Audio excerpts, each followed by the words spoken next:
Assalamualaikum. I am Shapun Mondol, Assistant Teacher in English at Gaibandha Government Boys High School, Gaibandha. My dear students, hope that you are well by the grace of Allah. As a part of online class, on behalf of the Gaibandha Government Boys High School, today I am going to discuss on the topic tag question. So let's start now. My dear students, তোমরা এখানে দেখতে পাচ্ছ কিছু sentence লিখে আছে, যেমন Rakib open A shop in the new market.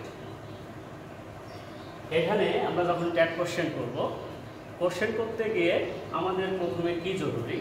Question করতে গিয়ে প্রথমে আমাদের একটা অক্সিলিয়ারি ভার্ব বসাতে হয়, তারপরে সাবজেক্ট বসাতে হয়। তো আমরা এই সেন্টেন্সটার দিকে যদি তাকাই, দেখতে পাচ্ছি এই সেন্টেন্সে Rakib open A shop in the new market. এই সেন্টেন্সে কোনো অক্সিলিয়ারি ভার্ব নেই, দ্যাট মিনস এটা একটা পাস্ট ইনডেফিনিট টেন্স। যখন পাস্ট ইনডেফিনিট টেন্স হবে তখন অক্সিলিয়ারি ভার্ব আমরা ডিড বসাবো, আর যদি প্রেজেন্ট ইনডেফিনিট টেন্স হয় সেক্ষেত্রে আমরা ডু অথবা ডাজ বসাবো। যেহেতু এটা পাস্ট ইনডেফিনিট টেন্স, এই জন্য আমরা অক্সিলিয়ারি ভার্বটা কি লিখবো এখানে? ডিড। আর এই ট্যাগটা মূল স্টেটমেন্ট যেটা, এটা কিন্তু affirmative. Rakib open A shop in the new market, এটা অ্যাফার্মেটিভ সেন্টেন্স। সো ট্যাগ কোশ্চেনটা অবশ্যই আমাদের নেগেটিভ হবে। এই জন্য আমরা নট বসাচ্ছি, এন অ্যাপোস্ট্রফি টি, নট। আর এখন আমরা সাবজেক্ট বসাবো, সাবজেক্টটা হচ্ছে হি। একটা বিষয় মনে রাখতে হবে, ট্যাগ কোশ্চেনে যখন আমরা লিখবো তখন সাবজেক্টটা অবশ্যই প্লুরাল হবে। এটা কোনোভাবে ট্যাগ কোশ্চেনে সাবজেক্টটা অবশ্যই আমরা প্রোনাউন ইউজ করব, এটা কখনো নাউন ইউজ করা যাবে না। তাহলে Rakib open A shop in the new market, এইটা যদি আমরা ট্যাগ কোশ্চেনে পরিণত করি সেক্ষেত্রে আমাদের হচ্ছে ডিডেন্ট হি। এখন আমরা নেক্সট সেন্টেন্সটা একটু তাকাই, সাদিয়া রিডস ইন ক্লাস 10। তাহলে আমরা এই স্টেটমেন্টটাকে যখন ট্যাগ কোশ্চেন করবো, একটা ট্যাগ যদি কোশ্চেন করবো, সেক্ষেত্রে আমাদের প্রথম কি লাগছে? একটা auxiliary verb. Sadia reads in class 10। Reads এটা প্রেজেন্ট ইনডেফিনিট টেন্স, এই জন্য আমরা সাহায্যকারী ভার্ব কি লিখব? ডাজ। আর এটা স্টেটমেন্টটা অ্যাফার্মেটিভ, এই কারণে আমাদের নট বসাতে হবে। তারপর সাবজেক্ট হচ্ছে শি। সাদিয়া একটা গার্ল, এই কারণে আমরা কি লিখব? শি। আর যখন বয় হবে সেক্ষেত্রে বয় বা ম্যান, সেক্ষেত্রে আমরা হি লিখব। এরপরে হি ইজ নট রিচ, এটা একটা স্টেটমেন্ট। আর এই স্টেটমেন্টটা কি দেখতে পাচ্ছি আমরা? এটা নেগেটিভ। তাহলে ট্যাগ কোশ্চেনটা অবশ্যই আমাদের কি হবে? অ্যাফার্মেটিভ হবে। তাহলে ট্যাগে প্রথমে আমাদের কি জরুরি? সাহায্যকারী ভার্ব। আমরা এখানে স্পষ্ট দেখতে পাচ্ছি একটা সাহায্যকারী ভার্ব ইজ লেখা আছে, সো আমরা এটাই বসাবো, ইজ। আর যেহেতু এই ট্যাগটা মূল স্টেটমেন্টটা অ্যাফার্মেটিভ, নেগেটিভ, এই জন্য আমাদের ট্যাগ কোশ্চেনটা অবশ্যই অ্যাফার্মেটিভ হবে। সাবজেক্টটা হচ্ছে হি। অনুরূপভাবে এখানে আমরা একটা সেন্টেন্স দেখব, she never looks down upon the poor. এইটাও কিন্তু একটা নেগেটিভ স্টেটমেন্ট। যেহেতু নেগেটিভ, সেহেতু আমাদের ট্যাগ কোশ্চেন অবশ্যই কি হবে? অ্যাফার্মেটিভ হবে।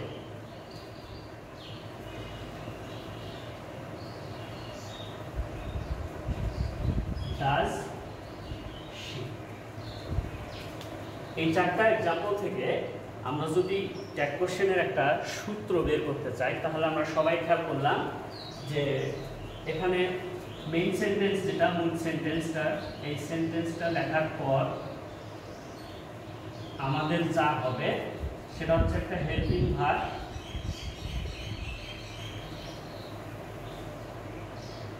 হেল্পিং ভার্ব, আর সাথে কি থাকছে? সাবজেক্ট। এটা হচ্ছে মূল বিষয়। আর এর সাথে আমাদের খেয়াল করতে হবে ট্যাগ কোশ্চেনটা নেগেটিভ হবে নাকি অ্যাফার্মেটিভ হবে। তাহলে আমরা এখানে কি পাচ্ছি? ট্যাগ কোশ্চেন করার সময় অবশ্যই আমাদের প্রথমে মূল সেন্টেন্সটা যেভাবে আছে এটা লিখতে হবে। আর আমরা যদি ট্যাগ কোশ্চেনে শুধু ট্যাগ কোশ্চেনটা লিখি, মূল সেন্টেন্সটা যদি না লিখি, তাহলে কিন্তু এটা হবে না। কারণ ট্যাগ কোশ্চেনে আমাদের ট্রুথ কি, সত্যটা কি, সেইটা জানতে চাওয়া হয়। সো এখানে মূল সেন্টেন্সটা আমাদের অবশ্যই লিখতে হবে। এই মূল সেন্টেন্সটা লেখার পর আমাদের কি করতে হচ্ছে, এই চারটা এক্সাম্পল থেকে আমরা দেখতে পেলাম যে প্রথমে একটা হেল্পিং ভার্ব জরুরি। আমরা তাহলে একটা হেল্পিং ভার্ব নিব টেন্স অনুযায়ী এবং তারপরে সাবজেক্টটা বসাবো। আর কি খেয়াল করবো, সাবজেক্টটা অবশ্যই প্রোনাউন হবে, এটা নাউন লেখা যাবে না। এরপরে আমরা আরেকটা বিষয় খেয়াল করছি এখানে, যে ট্যাগ কোশ্চেনটা মূল বিষয় এখানে অ্যাফার্মেটিভ হবে নাকি নেগেটিভ হবে। সো একটা ট্যাগ কোশ্চেন করতে গেলে আমাদের তিনটা বিষয় জরুরি হয়ে যাচ্ছে। এক নম্বর, একটা হেল্পিং ভার্ব জরুরি, হেল্পিং ভার্ব। দুই নম্বরে আমাদের স্টেটমেন্টটাতে নেগেটিভ হবে নাকি অ্যাফার্মেটিভ হবে সেটা খেয়াল করতে হবে, অর্থাৎ নট হবে কি না। আর তিন নম্বর স্টেটমেন্ট যেটা আসছে সেটা হচ্ছে সাবজেক্ট। তাহলে আমরা যদি এই তিনটা বিষয়ের উপরে আলোচনাটা ক্লিয়ার করতে পারি তাহলে আমরা ট্যাগ কোশ্চেন ইজিলি করতে পারবো। যদিও ট্যাগ কোশ্চেন গ্রামারের সবচেয়ে সহজ একটা আইটেম, তারপরেও দেখা যায় যে অনেক স্টুডেন্ট এখানে ভুল উত্তর দিয়ে থাকে। এই ভুল উত্তর দেওয়ার বেশ কিছু কারণ আছে। তো আমরা যদি আজকের আলোচনাটা পরিষ্কার বোঝার চেষ্টা করি তাহলে আশা করবো ইনশাল্লাহ ট্যাগ কোশ্চেনে আমাদের আর ভুল হওয়ার কোনো সুযোগ নেই। মাই ডিয়ার স্টুডেন্টস, ট্যাগ কোশ্চেনে আমাদের অক্সিলিয়ারি ভার্বের ব্যবহার সংক্রান্ত যে বিষয়গুলো আছে, এখানে কিছু অক্সিলিয়ারি ভার্ব আছে যে অক্সিলিয়ারি ভার্বগুলোর কন্ট্রাক্টেড ফর্ম ইউজ করতে হয়, আবার কিছু অক্সিলিয়ারি ভার্ব আছে যেগুলোর কোনো কন্ট্রাক্টেড ফর্ম ইউজ করতে হয় না, যেভাবে আছে সেভাবেই ব্যবহার করব। প্রথমে আমরা এক্সাম্পলগুলো খেয়াল করি। She will go home now, এইটার যদি আমরা ট্যাগ কোশ্চেন করতে চাই তাহলে আমরা জানি সূত্র মূল কথা হচ্ছে যে প্রথমে একটা অক্সিলিয়ারি ভার্ব নিতে হবে। এখানে অক্সিলিয়ারি ভার্ব হচ্ছে উইল, আর যেহেতু স্টেটমেন্টটা এখানে অ্যাফার্মেটিভ সো আমাদের ট্যাগ কোশ্চেনটা হবে নেগেটিভ। কি হচ্ছে, উইল নট হচ্ছে, কিন্তু আমরা যখন ট্যাগ কোশ্চেন লিখবো তখন উইল নট লিখবো না, এটা সংক্ষেপে কন্ট্রাক্টেড করতে গেলে ওন্ট হবে। খেয়াল করো, ওন্ট শি। তাহলে উইল যদি অ্যাফার্মেটিভ হয় সেক্ষেত্রে আমরা ট্যাগ কোশ্চেনটা কি লিখছি, ওন্ট, আর সাবজেক্টটা শি ছিল এই জন্য আমরা শি লিখেছি। এরপর আই ক্যান সুইম, অনুরূপভাবে ক্যানকে যখন আমরা ট্যাগ করতে যাব তখন কি দাঁড়াবে, can't I, can't I, won't she, can't I. এখানে বানানটার দিকে সতর্ক থাকতে হবে, CAN apostrophe can't I. We shall discuss the matter, এইটার ট্যাগ কোশ্চেন কি লিখবো আমরা,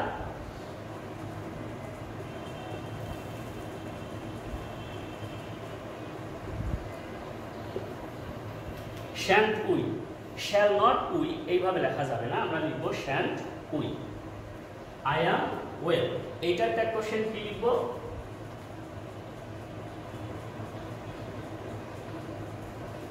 আরেন্ট আই।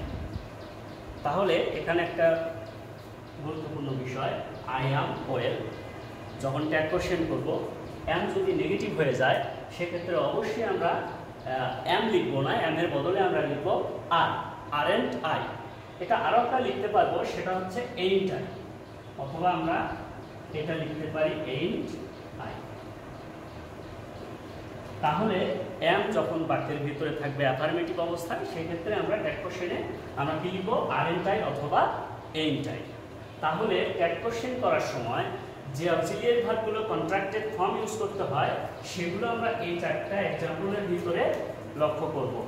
এর বাইরে যে আমরা অক্সিলিয়ারি ভার্বগুলো পাবো সেক্ষেত্রে এগুলোর কোনো কন্ট্রাক্টেড ফর্ম ইউজ করতে হবে না, অক্সিলিয়ারি ভার্বটা যেভাবে আছে ঠিক সেভাবেই লিখবো। যেমন দে মে কাম টুডে, এখানে আমরা যখন এটা ট্যাগ কোশ্চেন করবো মে এর কোনো কন্ট্রাক্টেড ফর্ম হবে না, এটা সরাসরি যেভাবে আছে সেভাবে লিখবো। তাহলে মে, আর যেহেতু স্টেটমেন্টটা অ্যাফার্মেটিভ সেই জন্য ট্যাগ নেগেটিভ হবে, মেইন্ট দে। ট্যাগ কোশ্চেন কি হলো, মেইন্ট দে।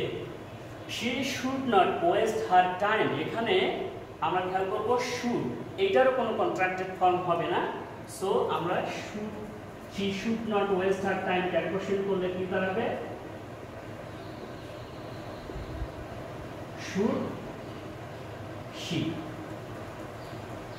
কেন কারণ she should not এটা নেগেটিভ স্টেটমেন্ট এইজন্য ট্যাগ কোশ্চেনটা আমরা কি লিখব অবশ্যই অ্যাফার্মেটিভ লিখব he has broken the chair এখানে অক্সিলিয়ারি ভার্ব আছে has সো আমরা has ই ব্যবহার করব এটার কোনো কন্ট্রাক্টেড ফর্ম হয় না আর স্টেটমেন্টটা অ্যাফার্মেটিভ হওয়ার কারণে আমরা নেগেটিভ করব hasn't তারপর সাবজেক্ট হচ্ছে he hasn't he my dear students look at the examples now এখানে আমরা কিছু एग्जांपल লিখেছি এই एग्जांपलগুলোতে কিছুটা ব্যতিক্রম খেয়াল করব আমরা যেমন I have to go now I have to go now have to has to had to এগুলোকে আমরা মডেলের মতো ইউজ করি সেমি মডেল তো এগুলো ট্যাগ কোশ্চেন করার সময় যেমন এখানে আছে I have to go now tag কোশ্চেনে আমরা এখানে কিন্তু লিখতে পারবো না যে haven't I এটা লিখতে পারবো না তাহলে আমাদের কি লিখতে হবে I have to go now এটা ট্যাগ কোশ্চেনে আমাদের অক্সিলিয়ারি ভার্ব have ইউজ করা যাবে না এখানে do does did এর ব্যবহার করতে হবে তাহলে কি হবে don't I এখানে লক্ষ্য করো কেন don't I হলো আসলে I have to go now এই জায়গায় প্রচ্ছন্নভাবে একটা অক্সিলিয়ারি ভার্ব do নিহিত আছে কারণ have to has to had to এগুলো দ্বারা কোনো কাজ করার পিছনে খুব এমফেস করা হয় খুব গুরুত্ব আরোপ করা হয় খুব জোর দিয়ে বোঝানো হয় সেজন্য জোর দিয়ে বোঝানোর জন্য অক্সিলিয়ারি ভার্ব এখানে ডু ডাজ ডিড এর ব্যবহার হয় আর এখানে এই ডুটা গোপনে আছে প্রচ্ছন্ন অবস্থায় আছে প্রকাশিত অবস্থায় নয় ঠিক এই কারণে আমরা have to has to had to যখন পাবো তখন অবশ্যই ট্যাগ কোশ্চেনে হ্যাভ হ্যাজ হ্যাড এইটাকে আমরা অক্সিলিয়ারি ভার্ব হিসেবে গ্রহণ করব না গ্রহণ করব ডু ডাজ ডিড ঠিক সেই কারণে আই হ্যাভ টু গো নাও এটা ট্যাগ কোশ্চেন আমরা এখন কি লিখব ডোন্ট আই অনুরূপভাবে তোমরা একটু খেয়াল করে দেখো she had to leave her husband সে তার স্বামীকে ছাড়তে বাধ্য হয়েছিল she had to leave her husband এই হ্যাড এর সামনে একটা অক্সিলিয়ারি ভার্ব গোপনে আছে প্রচ্ছন্ন অবস্থায় আছে আর সেই অক্সিলিয়ারি ভার্বটা হচ্ছে ডিড এইটা সরাসরি লেখা নেই এই কারণে আমরা ট্যাগ কোশ্চেনে অবশ্যই she had to leave her husband tag কোশ্চেনে হ্যাডেন্ট শি লিখতে পারবো না তাহলে কি লিখবো আমরা didn't she didn't she tag question তাহলে হবে ডিডেন্ট শি তাহলে আমরা এখানে এই দুটো एग्जांपल থেকে শিখলাম যে যখন have to has to had to থাকবে আমরা অবশ্যই ট্যাগ কোশ্চেনে ডু ডাজ ডিড ব্যবহার করব হ্যাভ হ্যাজ হ্যাড ব্যবহার অবশ্যই করব না এরপরে I need to do it পরবর্তীতে আছে শি নিড নট গো নাও দুইটা एग्जांपले আমরা নিড এর ব্যবহার করেছি তবে দুইটা নিড একই রকম দেখতে হলেও দুইজন দুই রকম ভাবে ব্যবহৃত হয়েছে এই সেন্টেন্সটাতে নিড মেইন ভার্ব হিসেবে ব্যবহৃত হয়েছে আর যেহেতু এই নিডটা মেইন ভার্ব হিসেবে ব্যবহৃত হয়েছে এই কারণে ট্যাগ কোশ্চেনে আমরা এখানে নিড ব্যবহার করব না ডু ডাজ ডিড ব্যবহার করব তার ট্যাগ কোশ্চেন কি হবে ডোন্ট আই ডোন্ট আই তাহলে নিডটাকে কখন আমরা ডোন্ট আই হিসেবে ট্যাগ কোশ্চেন ব্যবহার করব যখন নিড অক্সিলিয়ারি ভার্ব হিসেবে না প্রিন্সিপাল ভার্ব হিসেবে যখন ব্যবহৃত হবে তখনই আমরা এটা ট্যাগ কোশ্চেনে ডোন্ট ডাজেন্ট অথবা ডিডেন্ট ব্যবহার করব টেন্স অনুযায়ী শি নিড নট গো নাও এখানে আমরা খেয়াল করতে পারছি নট আছে নিড নট নটের আগে যে ভার্বটা থাকে এটা অক্সিলিয়ারি ভার্ব সো আমরা এখন বলতে পারি নিডটা এই সেন্টেন্সে অক্সিলিয়ারি ভার্ব হিসেবে ব্যবহৃত হচ্ছে সো ট্যাগ কোশ্চেন করার সময় এই সেন্টেন্সে আমরা ডু ডাজ ডিড না এখানে নিডকেই ব্যবহার করব কারণ নিড এখানে অক্সিলিয়ারি ভার্ব হিসেবে ব্যবহৃত হয়েছে সো ট্যাগ কোশ্চেন আমরা এখানে কি লিখব নিড শি আমরা কি ক্লিয়ার হয়েছি কখন আমরা নিডকে do not does not did not ব্যবহার করব আর কখন আমরা নিডের বদলে নিড ব্যবহার করব ক্লিয়ার হলাম যে যখন এটা মূল ভার্ব হিসেবে বসবে তখন ডোন্ট ডাজেন্ট ডিডেন্ট ব্যবহার করব আর যখন নিডটা অক্সিলিয়ারি ভার্ব হিসেবে ব্যবহৃত হবে সেই ক্ষেত্রে আমরা এখানে নিডই ব্যবহার করব ঠিক একইভাবে এই দুটো एग्जांपल তোমরা খেয়াল করে দেখো she dares to face him পরবর্তীতে আছে she dare not go alone at night. এই সেন্টেন্সে ড্যাশ মূল ভার্ব হিসেবে ব্যবহৃত হয়েছে।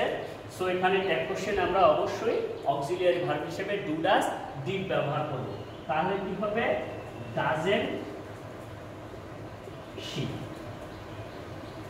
আর পরবর্তীতে একইভাবে ডেয়ার নট, নট আছে, সো আমরা ইজিলি বুঝে নিচ্ছি ডেয়ারটা এখানে অক্সিলিয়ারি ভার্ব হিসেবে ব্যবহৃত হয়েছে। সো এই সেন্টেন্সে ট্যাগ কোশ্চেন করার সময় অক্সিলিয়ারি ভার্ব হিসেবে আমরা ডেয়ারকেই ব্যবহার করব। Dare she. ডেয়ার শি হলো কারণ এই স্টেটমেন্টটা নেগেটিভ, সো ট্যাগ কোশ্চেনটা হবে অ্যাফার্মেটিভ। আবার আমরা দেখি I would complete the work in time, I completed the work in time। দুইটা সেম সেন্টেন্স, শুধু একটু খেয়াল করার বিষয় এখানে ভার্বটার বেস ফর্মে আছে আর এখানে পাস্ট পার্টিসিপল অবস্থায় আছে। তাহলে খেয়াল করব যখন অ্যাপোস্ট্রফি ডি এর পর ভার্বটা বেস ফর্ম অবস্থায় থাকবে তখন আমরা বুঝবো এই অ্যাপোস্ট্রফি ডি বলতে উড বোঝানো হচ্ছে। সেই জন্য আমরা এখানে কি লিখবো? Would, wouldn't I.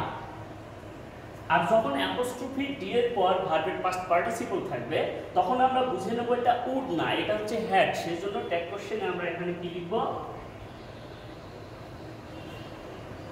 Hadn't I. তাহলে এখানে এই সেন্টেন্সটা আমরা কি খেয়াল করলাম? অ্যাপোস্ট্রফি ডি এর দুইটা বিষয় লক্ষণীয়। একটা হচ্ছে দেখব ভার্বের বেস ফর্ম থাকলে উড হবে আর ভার্বের পাস্ট পার্টিসিপল থাকলে হ্যাড হবে। ডিয়ার স্টুডেন্টস, এবারে আমরা একটু বিষয় খেয়াল করব। A barking dog seldom bites, he rarely visited the place. এই সেন্টেন্স দুটার ভিতরে দুইটা অ্যাডভার্ব ইউজ হয়েছে, একটা হচ্ছে সেলডম, একটা হচ্ছে রিয়ারলি। তাহলে আমরা পাচ্ছি যেমন একটা হচ্ছে সেলডম, নেক্সট সেন্টেন্সে আছে রেয়ারলি, রেয়ারলি অনেক সময় থাকবে রেয়ারলি, হার্ডলি, scarcely,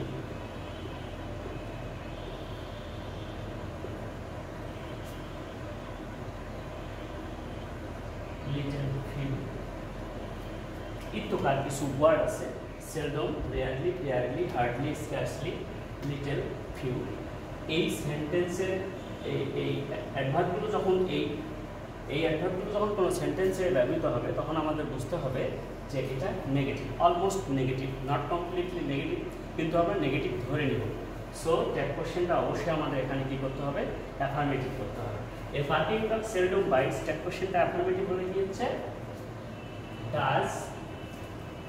আর যেহেতু ডগ এটা একটা প্রাণীবাচক বা স্থানবাচক বা অন্য কিছু যদি হয় নট রিলেটেড টু হিউম্যান, সেক্ষেত্রে আমরা ইট ব্যবহার করব।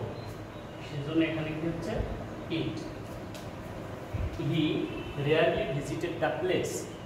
এখানে যেহেতু রেয়ারলি আছে, সো বুঝে নিব আমরা এই ট্যাগ কোশ্চেনের এই স্টেটমেন্টটা নেগেটিভ আছে, সো ট্যাগ কোশ্চেনটা হবে অ্যাফার্মেটিভ। তাহলে কি হবে? পাস্ট টেন্স হওয়ার কারণে সাহায্যকারী ভার্ব কি হচ্ছে? ডিড, আর সাবজেক্ট হচ্ছে হি। ট্যাগ কোশ্চেন হচ্ছে ডিড, হি। তাহলে লক্ষণীয় বিষয় seldom, rarely, rarely, hardly, scarcely, little, few এই অ্যাডভার্বগুলো যখন কোনো সেন্টেন্সে থাকবে অবশ্যই আমরা ট্যাগ কোশ্চেনটা অ্যাফার্মেটিভ করব। যে স্টুডেন্টস, এরপর আমরা তখন ধরে যেগুলো আলোচনা করলাম অক্সিলিয়ারি ভার্বের বিষয় নিয়ে এবং সেই সাথে আলোচনা করছি কোন কোন শব্দগুলো নেগেটিভ মিন করে সেগুলো নিয়ে। এখন আমরা আলোচনা করব ট্যাগ কোশ্চেনের 3 নাম্বার স্টেজ, যেটা সাবজেক্ট নিয়ে। সাবজেক্টটা কখন কি হবে আমরা এই বিষয়টা একটু খেয়াল করি। যেমন এখানে কিছু শব্দ আমরা দেখতে পাচ্ছি, everybody, everyone, all, is, somebody, someone, one. এই ধরনের যখন শব্দগুলো আমরা পাবো, এগুলো প্রোনাউন, এগুলো যখন আমরা সেন্টেন্সে পাবো তখন ট্যাগ কোশ্চেনে সাবজেক্ট হিসেবে আমরা দে ইউজ করব। যেমন example, everybody wants to be happy, তাহলে অবশ্যই এইটা ট্যাগ কোশ্চেন করার সময় সাবজেক্টের জায়গায় আমরা এভরিবডি না লিখে আমরা দে লিখব। আর স্টেটমেন্টটা যেহেতু অ্যাফার্মেটিভ এই জন্য ট্যাগ কোশ্চেনটা নেগেটিভ হবে। তাহলে আমরা কি লিখব? এখানে ডোন্ট দে। ট্যাগ কোশ্চেনটা হচ্ছে ডোন্ট দে। তাহলে ডোন্ট হলো কেন? কারণ এটা প্রেজেন্ট ইনডেফিনিট টেন্স, এই জন্য ডোন্ট আর যেহেতু এভরিবডি, এভরিওয়ান, অল ইজ এই শব্দগুলো থাকলে আমরা দে লিখবো, এই জন্য দে লিখেছি। তবে এখানে একটা বিষয় তোমরা খেয়াল করে রাখো, অনেক স্টুডেন্টকে আমরা যেটা খেয়াল করতে দেখি সেটা হচ্ছে everybody wants to be happy, এটা ট্যাগ কোশ্চেন অরিজিনালি হবে ডোন্ট দে, কিন্তু স্টুডেন্টরা ভুল করে লেখার সময় লেখে ডাজেন্ট দে। আসলে দের সাথে কি কখনো ডাজ হয়? এটা হয় না। সো এই বিষয়টা খেয়াল করতে হবে। অনেক সময় যেমন এভরিবডি ইজ ওয়েল, এটা ট্যাগ কোশ্চেন যদি করি তাহলে কি হবে আরেন্ট দে, কিন্তু ভুল করে অনেক স্টুডেন্ট লিখে রাখে যে ইজেন্ট দে। আসলে এই বিষয়ে খেয়াল করতে হবে, যেহেতু সাবজেক্টটা প্লুরাল, সো এখানে অবশ্যই ভার্বটা আমাদের প্লুরাল বা বাঞ্ছনীয়। নেক্সট, এরপরে আমরা দেখব নোবডি, নো ওয়ান, নান, হু। এই শব্দগুলো যখন আমরা সেন্টেন্সের ভিতরে পাবো তখনও আমরা সাবজেক্টটা দে ব্যবহার করব। যেমন নান ক্যান অ্যাভয়েড দে, এখানে নান আছে, তাহলে আমরা সাবজেক্ট হিসেবে অবশ্যই দে ব্যবহার করব। আর যেহেতু প্রত্যেকটা শব্দ না বাচক, সেই জন্য ট্যাগ কোশ্চেন অবশ্যই এখানে অ্যাফার্মেটিভ হবে। তাহলে কি লিখবো আমরা? ক্যান, আর সাবজেক্টটা লিখবো দে, ট্যাগ কোশ্চেন হবে can they. Tag question affirmative, কারণ মুড স্টেটমেন্টটা নেগেটিভ। হু কেয়ারস, এইটা লেখার সময় আমরা অনেক সময় দেখে থাকি স্টুডেন্টরা ভুল লেখে, তো এখানে আমরা হু এর বদলে অবশ্যই সাবজেক্ট হিসেবে দে ব্যবহার করব। আর কেয়ারস এটা প্রেজেন্ট টেন্স, সেই জন্য সাবজেক্টটা সাহায্যকারী ভার্ব আমরা ডু অথবা ডাজ ব্যবহার করব। তাহলে দে এর সাথে ডু হবে নাকি ডাজ হবে? অবশ্যই দে এর সাথে ডু হবে, এই জন্য আমরা ট্যাগ কোশ্চেনে আমরা লিখব ডু দে। ঠিক আছে। এরপর আরেকটা বিষয় তোমরা খেয়াল করো, কিছু শব্দ লিখেছি as well as, together with, along with, but, preposition. এগুলো যখন সেন্টেন্সের ভিতরে আমরা দেখব, সেক্ষেত্রে কোন সাবজেক্টটা গ্রহণ করব আমরা দ্বিধার মধ্যে পড়ে যেতে পারি। তোমরা অবশ্যই খেয়াল করবে, এই শব্দগুলো যখন আমরা সেন্টেন্সের ভিতরে পাবো তখন অবশ্যই প্রথমেই যে সাবজেক্টটা পাবো সেই সাবজেক্টটাকে ধরে আমরা ট্যাগ কোশ্চেন করব। পরেরগুলোকে আমরা ট্যাগ কোশ্চেনের সাবজেক্টের আওতায় ফেলতে পারবো না। তাহলে example, Riya as well as her brothers came here. তাহলে তোমরা খেয়াল করে দেখো অ্যাজ ওয়েল অ্যাজ আছে, সো এখানে এই অ্যাজ ওয়েল অ্যাজ এর পূর্বে সাবজেক্ট হচ্ছে রিয়া, তাহলে ট্যাগ কোশ্চেনে আমরা রিয়ার প্রোনাউন হিসেবে শি ব্যবহার করব। হার ব্রাদার্স আছে, আমরা এ কারণে দে ব্যবহার করতে পারবো না, তাহলে কি ব্যবহার করব? শি ব্যবহার করব। সেই জন্য সেন্টেন্সটা ট্যাগ হবে, যেহেতু এটা পাস্ট টেন্স এই জন্য সাহায্যকারী ভার্ব ডিড হবে, আর এটা অ্যাফার্মেটিভ এই জন্য ট্যাগ কোশ্চেন হবে নেগেটিভ। তারপর হচ্ছে রিয়া একটা গার্ল এই জন্য she. Riya as well as her brothers came here, tag কোশ্চেনে লিখবো ডিডেন্ট শি, আমরা কোনোভাবে লিখবো না ডিডেন্ট দে, এটা লিখলে ভুল হবে। কেন? আগে বলে নিয়েছি যে এই শব্দগুলো থাকলে অবশ্যই প্রথম সাবজেক্টটাকে আমরা ব্যবহার করব। তাহলে আরেকবার একটা एग्जांपल তোমাদের সুবিধার জন্য দিয়েছি, none but Allah can help us. তাহলে আমরা লিখে দিয়েছি, দেখো বাট আছে, এখানে বাট আছে, সো বাটে সাবজেক্ট এখানে একটা নান, এখানে আছে আল্লাহ, আমরা কোনটাকে সাবজেক্ট হিসেবে গ্রহণ করব? অবশ্যই বাটের পূর্বে যেটা আছে সেইটা। তাহলে বাটের আগে নান আছে, আর আমরা জানি নানের পরিবর্তে সাবজেক্ট দে হয়, সেজন্য আমরা ট্যাগ কোশ্চেন লিখব ক্যান দে। আমরা যদি লিখি ক্যান আল্লাহ তাহলে অবশ্যই সেন্টেন্সটা ভুল হবে। কেন ভুল হবে? লক্ষণীয় বিষয়, এই শব্দগুলো থাকলে অবশ্যই প্রথম সাবজেক্ট অনুযায়ী ট্যাগ কোশ্চেন করতে হবে। ধন্যবাদ। এরপরে আমরা 4 নম্বরে আরেকটা বিষয় খেয়াল করব, the unfed should be fed, the rich are not always happy. এখানে সাবজেক্ট হচ্ছে দ্য আনফেড আর এখানে সাবজেক্ট হচ্ছে দ্য রিচ। দেখতে পাচ্ছি আনফেড এই শব্দটা একটা অ্যাডজেক্টিভ, রিচ এইটাও একটা অ্যাডজেক্টিভ।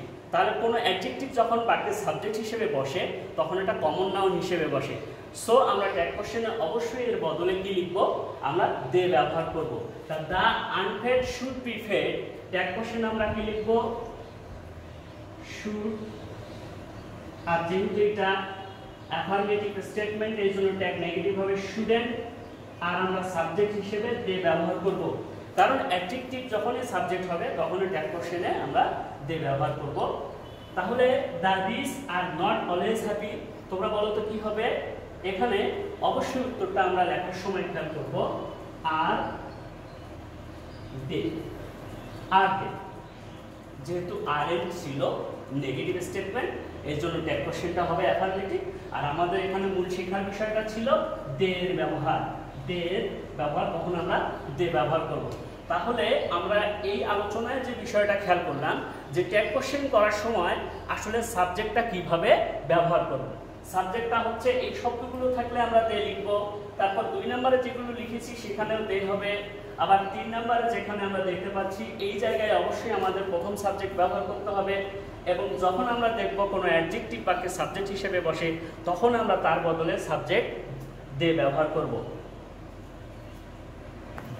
ডিয়ার স্টুডেন্টস, আমরা এতক্ষণ ধরে যে আলোচনাগুলো করলাম তোমরা সেগুলো মনোযোগ দিয়ে শুনেছ। এরপরে আমরা কিছু সেন্টেন্স লিখছি, do the work, don't come late, never waste your time, let me go now, let's move forward. এই সবগুলো সেন্টেন্স কিন্তু আসলে তোমরা বুঝতে পারছো এগুলো ইম্পারেটিভ সেন্টেন্স।